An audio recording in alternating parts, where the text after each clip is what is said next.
Salvolo Piccolo, allenatore del Palermo Calcio a 5, possiamo dire quei 2 minuti iniziali di secondo tempo, la difesa sull'uomo in più e il rigore hanno dato un altro gusto a questa partita? Sì, assolutamente sì, però devo dire che i ragazzi hanno fatto veramente una grande partita di carattere, di cuore, e abbiamo veramente resistito, lo sapevamo che loro erano forti, d'altronde giocatori che hanno fatto categorie superiori, quindi è ovvio che questa partita era molto sentita da parte nostra. Dopo la debacle di sabato scorso, che sinceramente ci ha fatto un po' male, devo dire.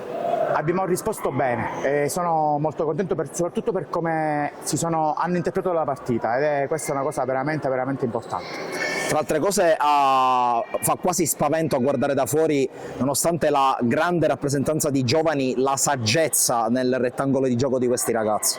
Questo mi sta cominciando a piacere, devo dire, perché ci stiamo lavorando tanto, sia io, Luca e anche i ragazzi più grandi a dare consigli, quindi ma tra l'altro anche la 19 che sta crescendo, la 17 che sta crescendo, insomma stiamo cercando di fare un bel lavoro in prospettiva, e se questo è il risultato sono veramente contento.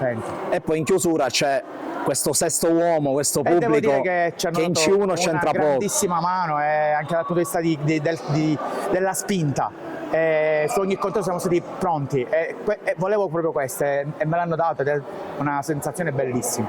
Adesso tu ti metti lì a -1 dal terzo posto, con che prospettive? Ma non